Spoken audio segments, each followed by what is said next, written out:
In the sprawling expanse of Melanesia, adrift in the warm waters between Fiji and Australia, lies an archipelago of 83 distinct worlds. They are a mosaic of cultures, a constellation of islands, each with its own language, its own customs, and its own unique identity, yet bound together as a single nation. This is a land of profound human diversity, cradled in a landscape of breathtaking tropical beauty. These are the islands of Vanuatu. From a distance, they appear as a unified chain of green against the deep blue of the Pacific, a tranquil and idyllic paradise. The water is impossibly clear, the forests are deep and ancient, and the pace of life seems to move with the gentle rhythm of the tides. But to listen closely is to discover a symphony of human expression, a place where over 100 indigenous languages are still spoken, where ancient ceremonies are not a memory, but a vital part of the present. This is a story not of a single culture, but of many, living in a delicate and remarkable balance. It is a story of connection to one's village, to one's ancestors, and to the Kastom that guides all life. This is the story of one of the world's last great tribal nations.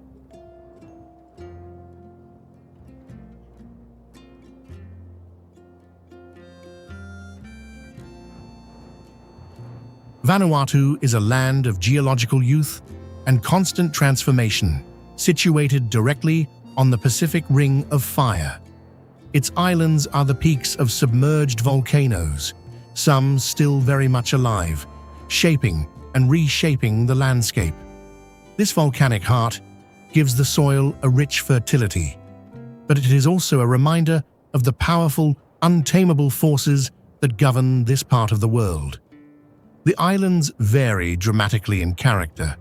On Tanna, the ground trembles with the deep, percussive roar of Mount Yasur, an active volcano that has been a sacred and awe-inspiring presence for centuries.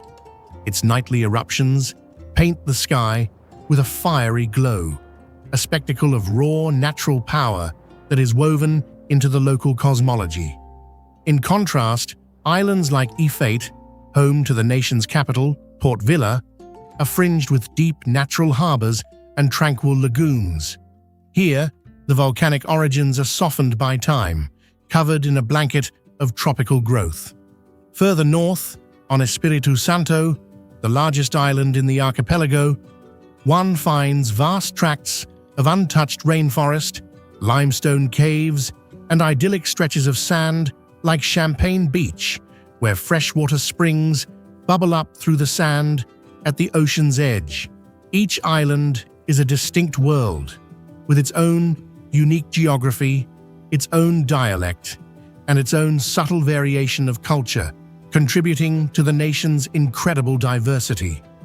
Life here is lived in the open, under a tropical sun, in a climate that is warm and humid year-round, punctuated by a season of heavy rains and the ever-present risk of cyclones.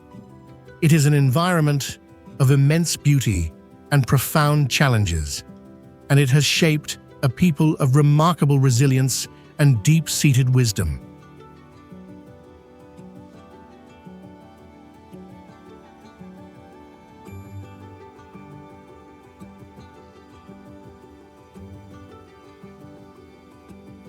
Life in Vanuatu is overwhelmingly rural, centered around the village, or village.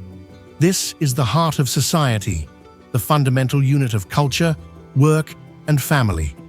The day begins not with the sound of an alarm, but with the first crow of a rooster and the gentle, growing light of the tropical dawn. In the cool air of the early morning, the village slowly awakens. The soft, rhythmic scrape of a broom made from coconut fronds can be heard as a woman sweeps the packed earth in front of her home.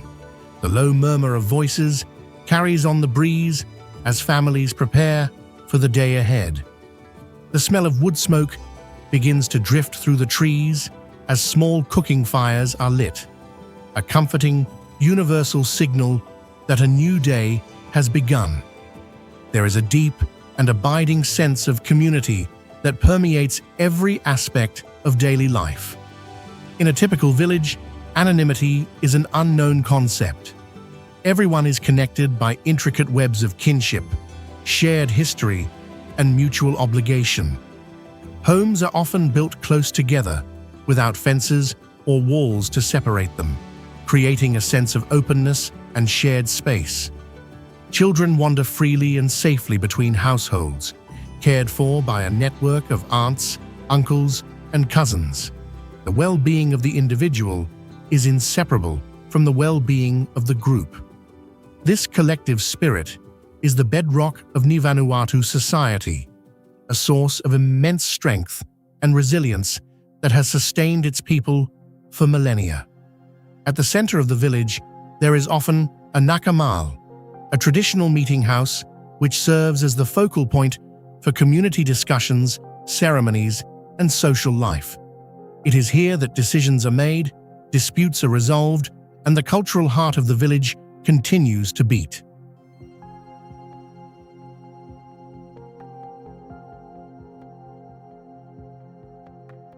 Tradition and identity in Vanuatu are guided by a powerful and complex system of beliefs and social laws known as Kastom. Kastom is a word that encompasses far more than just custom or tradition. It is the spiritual and cultural foundation of society. It dictates everything from land ownership and marriage practices to ceremonies, art forms, and moral codes. It is an unwritten constitution, passed down through generations of oral storytelling, songs, and rituals. While Vanuatu is a Christian nation, Kastom beliefs often coexist with church doctrines, creating a unique and blended spirituality. Respect for elders is a cornerstone of this system. It is the elders who are the custodians of Kastom, the living libraries of ancestral knowledge, genealogy, and traditional law. Their wisdom is sought in all important matters, and their role is to guide the community and ensure that the proper traditions are upheld. This reverence for the past and for the wisdom of previous generations provides a powerful sense of continuity and identity. The cultural diversity across the archipelago is staggering. On the island of Malekula, intricate mass ceremonies and the complex social grading system of the small Nambas and big Nambas people are central to Kastom. On Ambrim, the art of sand drawing, a unique and ephemeral form of storytelling recognized by UNESCO, is a highly developed skill. And on Pentecost Island, the annual Naghal, or land diving ceremony, is a breathtaking ritual of courage and faith, a precursor to modern bungee jumping, performed with vines tied to the ankles as a tribute to the yam harvest. Each island, and often each village, has its own distinct ceremonies, languages, and artistic expressions, all bound by the shared principles of Kastom. It is this living, breathing heritage that gives the people of Vanuatu their profound sense of place and belonging in the world. The economy for the vast majority of Vanuatu is not one of cash, but of sustenance and reciprocity. Work is a collective, daily effort to provide for the family and the community. The land and the sea are the primary sources of wealth, and a family's well-being is measured not in money, but in the productivity of its gardens, the number of its pigs, and the strength of its social bonds. Subsistence farming is the foundation of this economy. Nearly every family maintains a garden, a plot of land, often a short walk from the village, cleared from the forest. Here, they cultivate the staple root crops: taro, with its large, heart-shaped leaves; yams, whose vines climb up tall wooden stakes; and manioc, also known as cassava.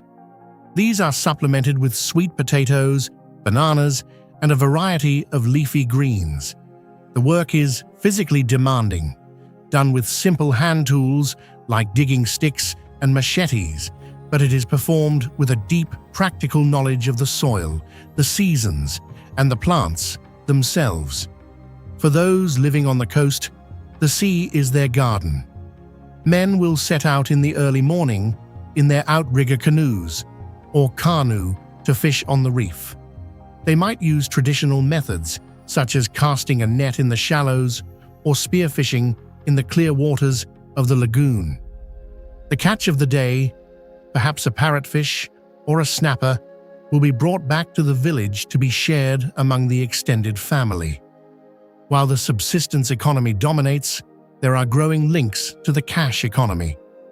In local markets, such as the bustling waterfront market in Port Vila, surplus produce from the gardens is sold, providing a small but important income for school fees or essential goods. Some communities also produce cash crops like copra, the dried meat of the coconut, or high-quality cacao and coffee. And increasingly, tourism is becoming a significant part of the national economy. While larger resorts are concentrated around the capital, a growing number of small-scale, community-owned tourism ventures are emerging on the outer islands. These offer visitors an authentic glimpse into village life, providing a valuable source of income while allowing the community to maintain control over its land and culture.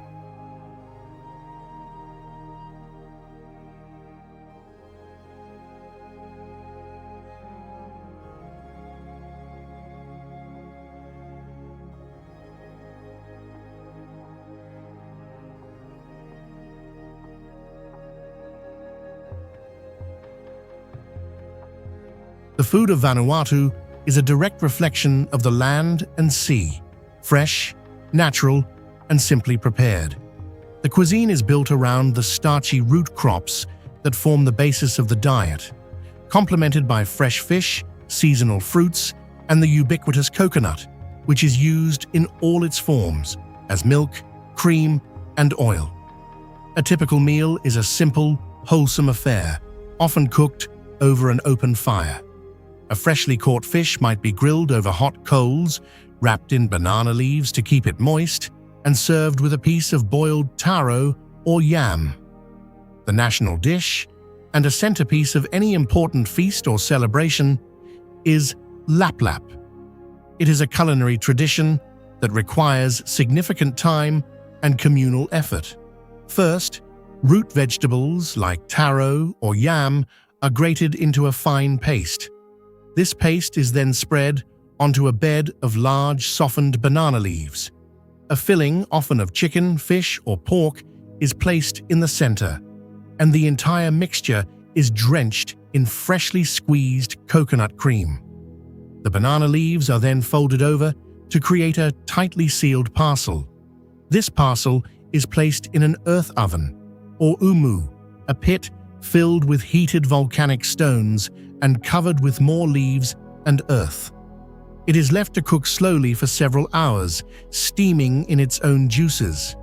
The result is a dense, savory, pudding-like dish, rich with the flavors of the earth and the coconut. Sharing lap-lap is a deeply communal experience, a taste of the island's culinary soul. Food is rarely eaten alone. Meals are a time for family to come together, to share the day's events, and to reinforce the bonds that tie them together. The act of sharing food is a fundamental expression of community, and generosity is a highly valued trait. No visitor is ever turned away, and there is always enough to share, a testament to the bounty of the land and the generosity of the spirit.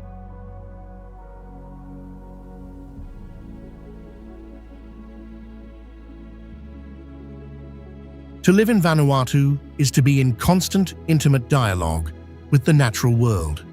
The environment is not a backdrop for life. It is an active participant, a source of sustenance, spirituality, and identity. The dense tropical rainforests that cover much of the islands are a vital resource, providing timber for houses and canoes, leaves for weaving and cooking, and a vast natural pharmacy of medicinal plants. The knowledge of these plants, passed down through generations, is a crucial part of traditional healthcare. A walk through the forest with a village elder is a lesson in botany and ecology, a revelation of the intricate web of life that sustains the community. The ocean and the coral reefs that surround the islands are equally vital. They are a source of food, a highway for travel, and a place of immense beauty and wonder. The waters teem with life, from the smallest, most colorful reef fish to larger creatures like dolphins, dugongs, and sea turtles. For the Ni Vanuatu, the sea is a familiar and respected presence, its moods and rhythms understood with an intimacy born of daily dependence. This deep connection to the environment is reflected in the Kastom belief that the land, the sea, and the people are all intrinsically linked. Land is not a commodity to be bought and sold, but an ancestral trust, a part of one's identity that connects the current generation to all those who came before and all those who will come after. This worldview fosters a powerful sense of stewardship, an understanding that the health of the environment is directly tied to the health of the community. Life is lived outdoors, in the salt air and the warm sun, in a landscape of breathtaking and untamed beauty.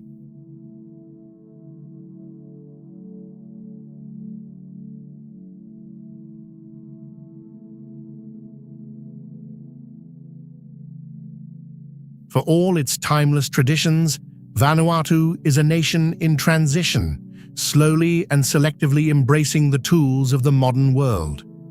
Transportation across the archipelago remains a significant challenge, dictating the pace of life and reinforcing the sense of isolation between islands. The primary mode of travel is by sea. Small, motorized boats serve as the local buses, ferrying people, produce, and supplies between coastal villages and neighboring islands. For longer distances, larger cargo and passenger ferries make their slow, steady journeys. Air travel is the only practical way to connect the more distant parts of the country, with a network of small, often unpaved airstrips served by the national airline. A flight to a remote island can be a dramatic experience, a journey that highlights the rugged and dispersed nature of the nation. On the islands themselves, road networks are limited. While the main islands of Ifat and Espiritu Santo have paved roads around their coastal areas, in the remote interiors, travel is often by four-wheel drive vehicle on rough dirt tracks or simply on foot along ancient village paths. The most transformative modern technology to arrive in the villages has been the mobile phone. In a country with limited infrastructure, mobile networks have leapfrogged traditional landlines, connecting remote communities in ways that were unimaginable just a generation ago. A fisherman can now call the market in town to check the price of his catch. A family can receive news from a relative working in the capital. While internet access is still rare and expensive outside of the main towns, the simple mobile phone has become a vital tool for communication and commerce, bridging the vast distances that separate the islands. Yet this new connectivity is being integrated on Vanuatu's own terms, adopted in a way that supports, rather than replaces, the traditional, face-to-face nature of community life.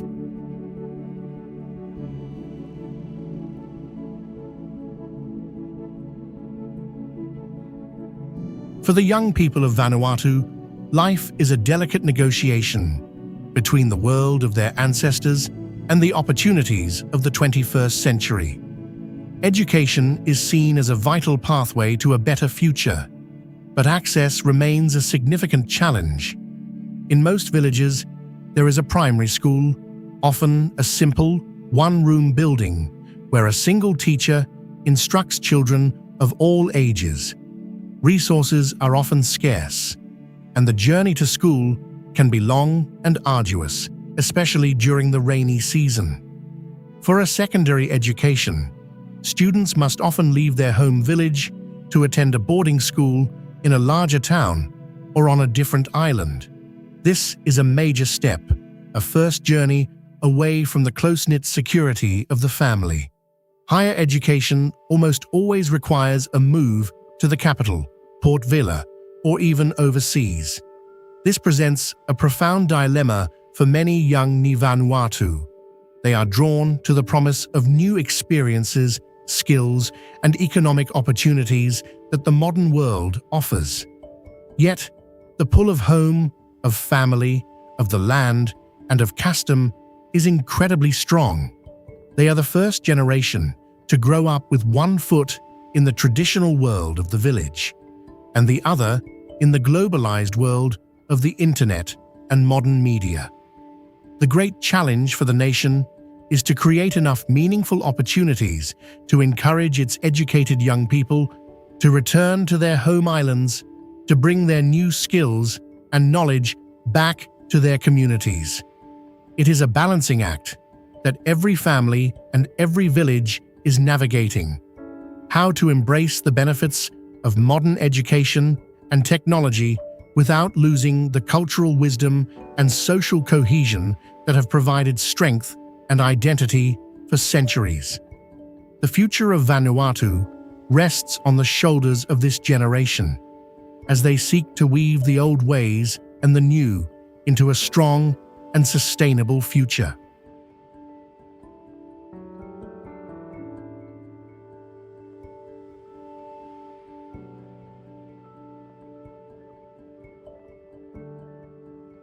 The rhythm of life in Vanuatu is dictated by the simple, powerful cycle of day and night. The daylight hours are a time of work and activity. From sunrise, the village is alive with purpose. The men are at sea or in the gardens. The women are tending to the crops, preparing food, and caring for the children. The air is filled with the sounds of life: the chopping of wood, the laughter of children playing in the shallows, the murmur of conversation as people work together on a communal project. The sun is a clock, its position in the sky marking the progress of the day. As the sun begins to set, casting a warm golden light over the landscape, the pace of life slows. People return from the gardens and the sea, their work for the day done. The evening meal is prepared and shared as twilight deepens. And then, a profound quiet descends. With limited electricity outside of the main towns, the night is dark, the sky unobscured by artificial light, revealing a breathtaking canopy of stars. The night is not for work, but for community and rest. It is a time for storytelling, for passing on the history of the village and the wisdom of the ancestors. It is a time for music, for the gentle strumming of a guitar or the rhythmic beat of a traditional drum. Often the men will gather at the nakamal to drink kava, a traditional beverage made from the root of the pepper plant. It is a mild sedative, and its ceremonial consumption is a time for quiet conversation, for resolving disputes, and for reinforcing social bonds. In the deep, peaceful quiet of the island night, the community comes together, its strength restored, ready for the new day.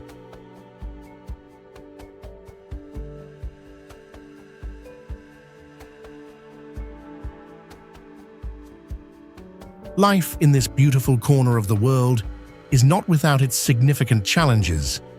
The very remoteness that has preserved its unique cultures also creates immense hurdles. Access to healthcare is limited, especially on the outer islands. While there are small clinics and aid posts, serious medical issues often require a long and expensive journey to the hospitals in Port Vila or Luganville.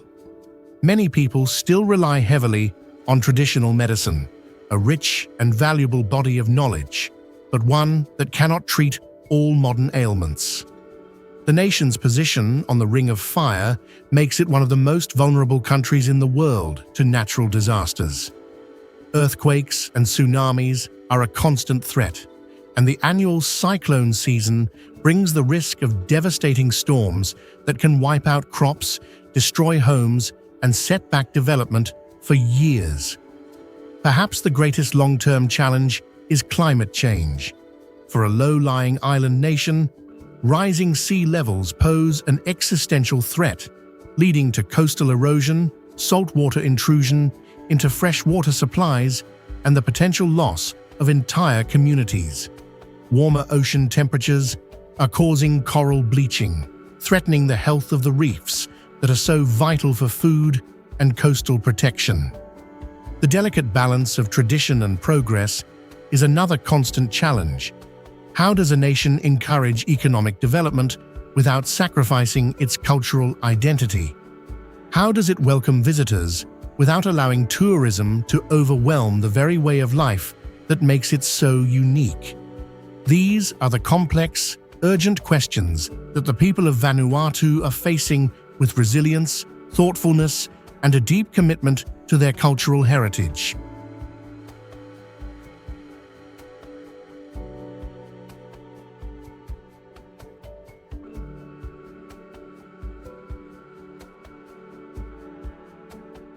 So why do people choose to stay? In a world of seemingly limitless options, what is the powerful force that holds people to these small, remote islands? The answers are as varied as the individuals themselves, but they often circle back to the same core, fundamental themes. They stay for the profound, unshakable sense of community, for the feeling of belonging to a place where people genuinely know and care for one another, where the social safety net is not a government program, but the everyday reality of family and village life. They stay for the unparalleled safety, for the simple, priceless freedom to let their children roam and explore without fear. They stay for the deep, spiritual connection to the land. It is more than just a place to live. It is the home of their ancestors, the source of their identity, and the legacy they will leave for their children. This connection is a powerful anchor in a rapidly changing world. And above all, they stay for a quality of life that cannot be measured in economic terms. They stay for the peace, for the quiet, for the richness of a life lived in close harmony with the rhythms of nature. It is the feeling of having roots that run as deep as the ancient banyan trees, a sense of belonging that is both a comfort and a source of immense, quiet strength.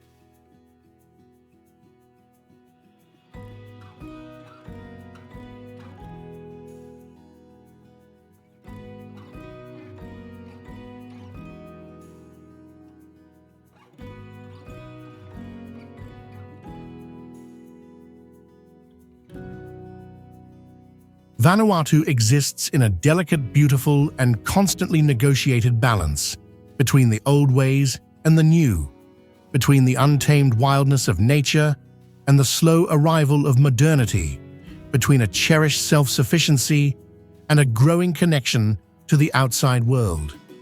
It is a place shaped by the volcano, the ocean, and a quiet, unyielding, and deeply admirable human spirit.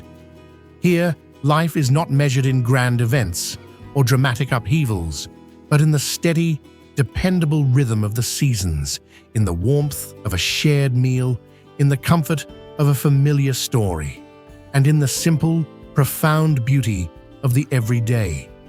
It is a living testament to the idea that in a world that is constantly, relentlessly speeding up, there is still a place and a deep human need for a life rooted in community, culture, and connection.